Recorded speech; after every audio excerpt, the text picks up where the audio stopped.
Hello. I tried to think of a new topic to make a video about.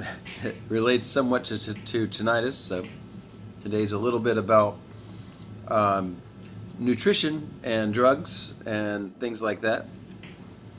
So when I first got tinnitus, I couldn't sleep and I had terrible anxiety. I had anxiety about some things related to my health too, not just the tinnitus.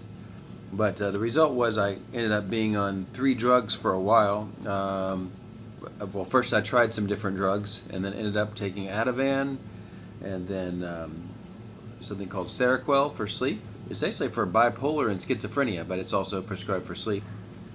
And I took, what was the other one? Ativan? Oh, Zoloft. So, and that's an antidepressant and also for anxiety. Long story short, though, I took those over a period maybe from January of 2021 up until late in the year or even early into this year, and I'm off of all of those drugs now. I weaned myself off of them, and what I don't have anymore is anxiety.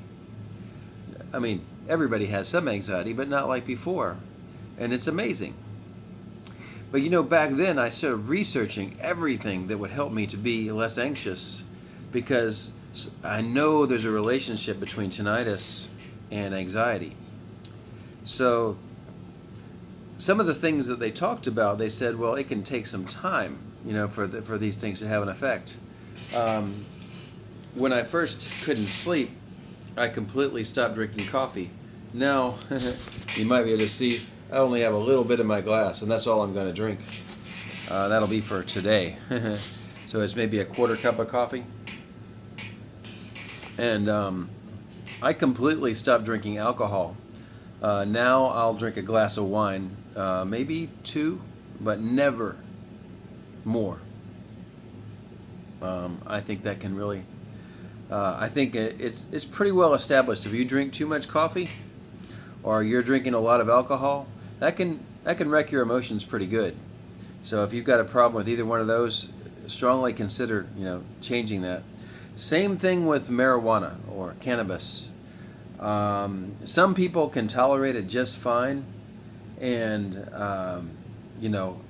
but other people, especially people who have anxiety problems, it can really make the anxiety worse. It's well established with marijuana that if you have bipolar or schizophrenia, that's a big no-no. I don't, fortunately. So anyways, I don't smoke marijuana. I did a long time ago. So I just want to cover those things first. And then I did read about how vitamin D can become deficient over time, and it's pretty widespread. A lot of people have a vitamin D deficiency, and I have the gummies. I take about 2,000 IU per day, and I've been doing that for months. I think that might actually be a big thing that has helped me a lot. It can really help balance things in your body, and if you don't have enough of it, it can do a lot of damage. It can mess with your emotions.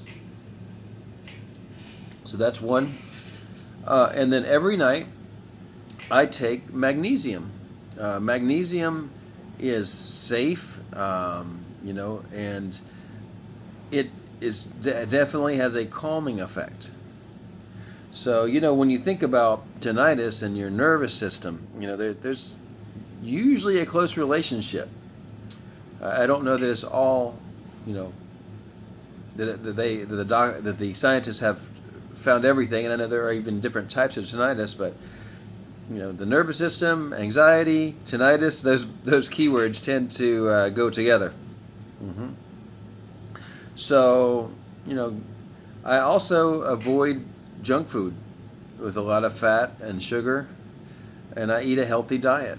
You got if you've got a problem and it's not going away, you got to think about every little thing that's going to give you another 1%, another 2% improvement. So let me run through them again. Too much coffee, too much alcohol, smoking marijuana, And I'm not going to say don't do those things. I'm just saying you better not do them too much. And then vitamin D, magnesium, a good diet, and then let's not leave out exercise. I've been doing weightlifting for the last few months, and I have to say, it makes me feel like my appearance is better. Like when I look at myself, it makes me more confident, and also I think it has a strong effect on the chemistry once again. So some cardio. I dance almost every night.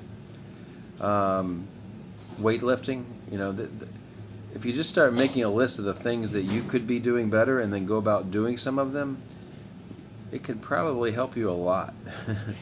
I mean, I'm not perfect. Well, who is, right? But you can be better. So, maybe you have to do it slowly, but you need to write it down every day what your goal is so you don't forget what it is. Because say if your goal is to drink less coffee,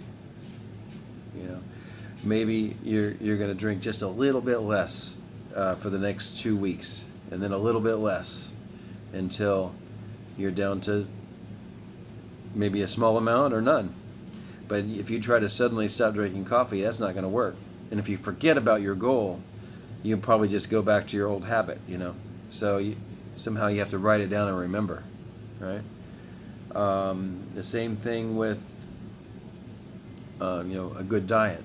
You have to plan it. You have to plan how you're going to change it. And you can find some really good tasting foods that are healthy. And you can eat them more often, but you'll have to plan on, how to go about doing that. So, and not forget to and change again, right? Okay, so that's my video for today. I'm going to go again, remind you, I think vitamin D and magnesium can be great for anxiety without having to take any sort of drugs, or, they can help you. If you take them for a while, you may find that you just don't need the drugs anymore, or you can reduce whatever you've been taking. So, okay, best wishes. I'll see you on the next one.